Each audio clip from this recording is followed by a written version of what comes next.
the most powerful military in human history, 11 aircraft carrier strike groups, 800 overseas bases, a defense budget larger than the next 10 countries combined, a nuclear arsenal capable of ending civilization 17 times over. That is the United States military. And right now that military cannot open a waterway 21 miles wide. 21 miles. That is the narrowest point of the Strait of Hormuz, 21 miles of water. And the entire United States Navy with its destroyers, and its submarines, and its F-35s, and its satellite surveillance, and its 50,000 troops cannot force that 21 miles back open. 800 tankers are sitting trapped in the Persian Gulf right now going nowhere. 20% of the world's oil frozen. Brent crude crossed 100 a barrel. The EU is bleeding 500 million euros every single day. Goldman Sachs is warning of a 30% chance of American recession within 12 months. And who is holding that choke point closed? Not Russia, not China, not some peer superpower with carriers and nukes of their own. Iran, a country with a GDP smaller than the state of Texas, a country whose air force is flying planes designed in 1953. That country right now today has the most powerful military machine ever assembled by human civilization stuck, frozen, waiting. What I'm arguing is more specific and more disturbing than that. America is not losing because of bad luck or bad strategy alone. America is losing because several of the structural foundations that its military power depends on are breaking down simultaneously. And today I want to walk through those foundations one by one, so that by the end you understand exactly where the cracks are and why they are very difficult to repair quickly. The first breakdown is in the American command structure itself, and I want you to understand this is not normal. What is happening inside the Pentagon right now has not happened in living memory during active combat. Secretary of the Navy John Phelan fired immediately. No public explanation. Right in the middle of naval blockade operations when the Navy is carrying the heaviest operational burden of this war. Before that, Defense Secretary Pete Hegseth fired General Randy George, the highest-ranking uniformed officer in the entire United States Army. Two of the most senior figures in the American military chain of command removed during a war. Think about what that means practically. Every commander below those men now knows that disagreeing with civilian leadership is career-ending. That means the people actually running this war, the generals and admirals on the ground, are now in a position where they must choose between telling their bosses the truth about what is and is not working, or keeping their jobs. That is a devastating position for a military institution to be in, and I'll tell you what I think that rupture is actually about. The professional military understands logistics. They understand production cycles. They understand what it costs to sustain a long campaign against a deeply dug-in opponent. And some of them, not all, but some have been telling their civilian bosses the mathematics of this war are not in our favor. We are consuming resources faster than we can replace them. This is not a sustainable trajectory, and the civilian leadership's answer is, you're fired. That is the first breakdown, and it is serious. The second breakdown is in the weapon stockpile. Iran is producing 100 ballistic missiles per month. The United States is producing 6 to 7 interceptor missiles in that same period. 100 versus 6 or 7 every single month. We covered the cost mathematics of that equation in our last session. What I want to focus on today is what that production gap means for the long-term capacity to fight. The EU Defense Commissioner has publicly confirmed that the American military is, in her exact words, overstretched. The United States defense industry has had to quadruple its weapons production capacity just to avoid running out of interceptor systems entirely. Quadruple, and even that enormous acceleration is still not enough to close the gap. Now, here is what makes this worse. The American military is not fighting one war. It is simultaneously trying to support Ukraine, protect Gulf allies, maintain deterrence against China in the Pacific, and fight Iran. Every missile sent to one front is a missile not available somewhere else. The system was not designed to sustain this level of simultaneous demand, and the cracks are showing. That is the second breakdown. Resource exhaustion spreading across multiple theaters at the same time. The third breakdown is perhaps the most underreported, and it comes from the seafloor. The Pentagon has shared an assessment with the House Armed Services Committee in a classified briefing that Rafa 302AO Blade Hormuz could have been sold tongue. 6 months. That number shocked both Democratic and Republican members of Congress who attended that briefing, according to sources familiar with the discussion. Here is why that number is so significant. The assessment reveals that Iran has placed at least 20 mines and possibly many more in and around the Strait of Hormuz. Several of these mines are GPS-guided and remotely controlled. That is not improvised. That is a sophisticated, deliberate, pre-planned denial strategy. Iran did not mine the strait in a panic when the war started. Iran mined it with precision tools designed specifically to make the clearing operation as slow and dangerous as possible. And the Pentagon's own assessment says that mine clearing operations probably cannot even begin until after the war ends. If the mines cannot be cleared for 6 months after the ceasefire, and a ceasefire has not even been agreed yet, then the Strait of Hormuz is effectively closed not just for the duration of this conflict, but for a significant period after it ends. The global economy does not get a quick recovery. The oil markets do not normalize overnight. Every country that depends on energy flowing through that choke point is looking at a year or more of disruption, minimum. The United Kingdom has already announced it is sending a minesweeper. That is one ship against at least 20 GPS-guided mines in one of the most contested waterways on Earth. The mathematics of that problem are not encouraging. That is the third breakdown. And unlike firing a general or ordering more missile production, you cannot solve a minefield with a press release. The fourth breakdown brings in a factor that most Western analysts are seriously underestimating, and that is the role of China. Beijing has not sent troops. It has not formally supplied heavy weapons. It has maintained publicly a posture of neutrality and peace mediation. But underneath that posture, China has been functioning as the structural lifeline that is keeping Iran's war machine operational. Let me give you the specifics. First, guidance systems. Iran's ballistic missiles and drones have shown a level of precision accuracy that surprised American military planners. That accuracy does not come from Iranian technology alone. Since 2021, China has given Iran full military access to the Beidou navigation satellite system, China's equivalent of GPS, but with encrypted military-grade signals. When American forces tried to jam Iranian GPS guidance during attacks, it did not work because Iran was not using GPS. It was using Beidou, Chinese satellites, signals the Americans cannot block. Beyond navigation, Iran has been receiving imagery from Chinese satellite networks, including the Jilin-1 commercial constellation and military reconnaissance systems, giving the IRGC real-time intelligence on the movement of American naval assets. The Revolutionary Guard bought a high-resolution reconnaissance satellite manufactured by the Chinese company, Earth-I. That satellite has been feeding them targeting data throughout this conflict. Second, fuel for the missiles themselves. Despite the war, Chinese ships were allowed to leave the port of Gwadar loaded with thousands of tons of sodium perchlorate, a key precursor chemical used to manufacture solid rocket fuel.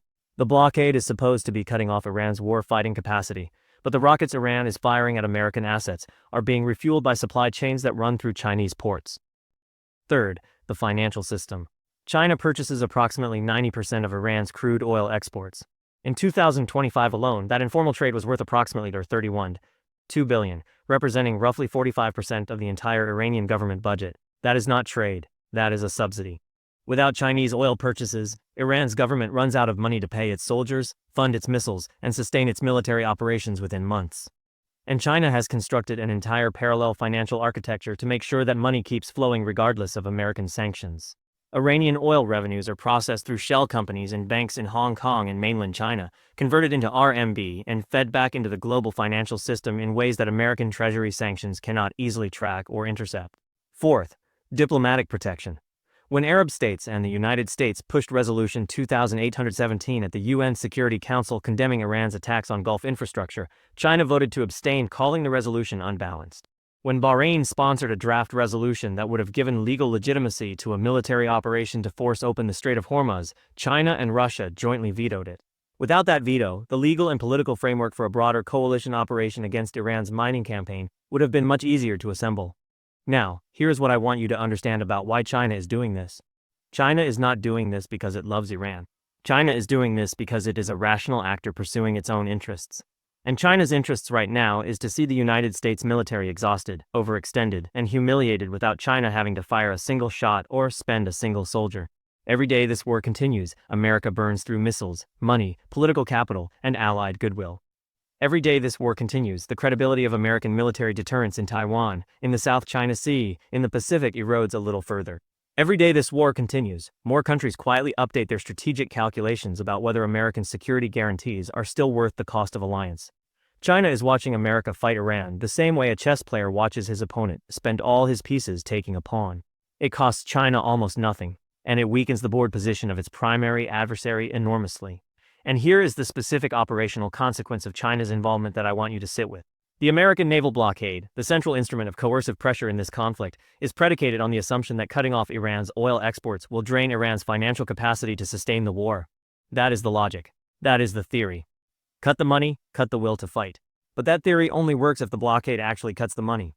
In 2025, China imported approximately $31.2 billion worth of Iranian crude oil through informal channels.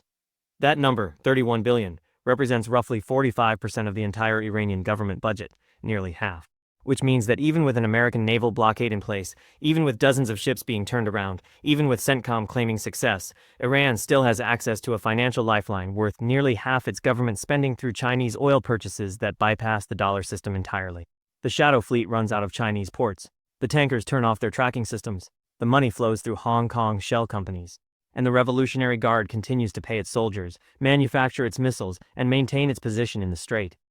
You cannot blockade a country that has the world's second largest economy as its silent financial partner. The math simply does not work. And this is something that American strategic planners either failed to account for adequately, or knew, and could not publicly admit, because admitting it would mean acknowledging that the blockade cannot achieve its stated objective. That is the fourth breakdown. America is not just fighting Iran.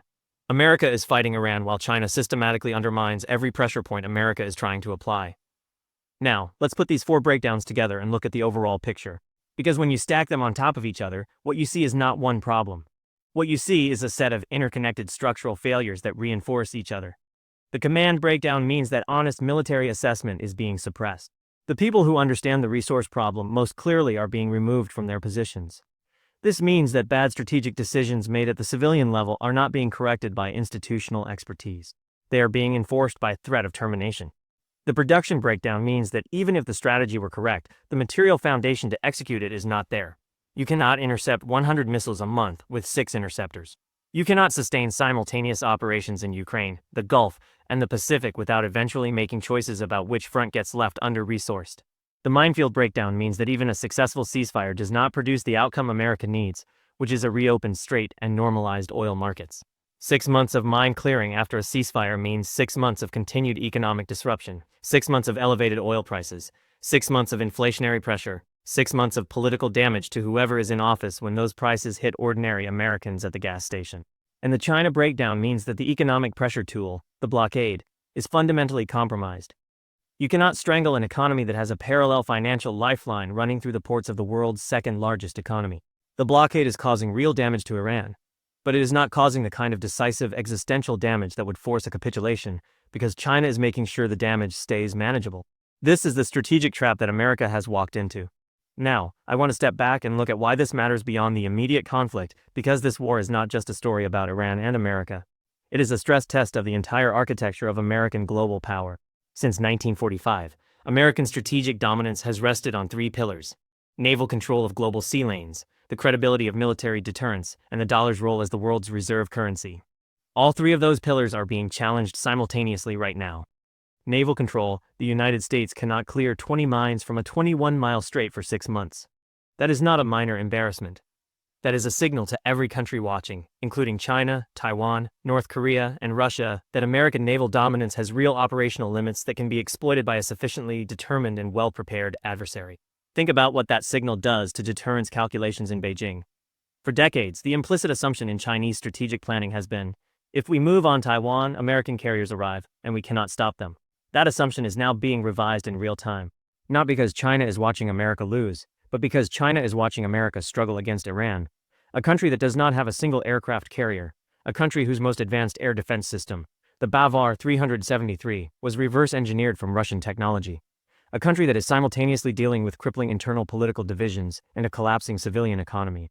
If that country can hold the Strait for 6 weeks, 8 weeks, 12 weeks against the full weight of American naval pressure, every strategic planner in Beijing is asking the same question. What does that mean for Taiwan? I am not saying the situations are identical. They are not. But the signal being transmitted by this conflict to every potential adversary of the United States is deeply significant. Military deterrence. When your most capable jets are being tracked by Chinese satellites, and your interceptors are being outnumbered 17-1 in terms of monthly production, the deterrence value of American military power looks very different than it did in 1991, when the Gulf War made the whole world believe that American force was essentially unstoppable. The myth of invincibility is not just about winning. It is about making the cost of challenging you appear impossibly high. That myth is taking damage right now. The dollar. Iran is now routing payments through Chinese financial infrastructure denominated in RMB. Their 31 billion of Iranian oil is flowing to China outside their system annually. That is a small number in absolute terms, but it is a proof of concept. It demonstrates that the architecture for bypassing the dollar can work at scale, can sustain a war economy under American sanctions pressure, and can do so without triggering a direct confrontation with Washington. Every country currently under American economic pressure, from Russia to Venezuela to North Korea, is watching this experiment and taking notes. The question this war is asking, and which the next few months will begin to answer, is whether American power is durable or whether it is a structure that looks solid from the outside, but has been hollowing out for years. Senator Rand Paul said it plainly last week. He said, Even if Iran is militarily defeated, which it has not been, you cannot force them to give up their nuclear material unless you are willing to occupy the country. And if you want a resolution, you have to give something to get something. That is how diplomacy works. That is the sound of a senator saying what most of his colleagues refuse to admit in public, that military force alone, even overwhelming military force, cannot produce the political outcome that justifies using it. So, let me close today with the question that I think actually matters. Not who is winning or losing, not what happens next week, but this. What does it tell us about the nature of power in 2026 that the most expensive military in human history cannot open a 21-mile strait 6 weeks after it started trying? The answer, I think, is this. The era in which American military supremacy was sufficient on its own to determine global outcomes is ending. Not because America has become weak in absolute terms, but because the world has learned how to impose costs on American power at a rate that the American system, politically, economically, institutionally, cannot absorb indefinitely. Iran has learned that if you mine the strait, you don't need to sink carriers. You just need to make the problem expensive enough and slow enough that the political will to sustain it collapses before the military objective is achieved. China has learned that you can be the decisive factor in a conflict without firing a single shot, by simply providing the satellite data, the financial infrastructure, and the diplomatic cover that allows your preferred outcome to survive long enough to become reality. And the rest of the world is learning to read that playbook. America is not finished. Empires do not collapse in 6 weeks.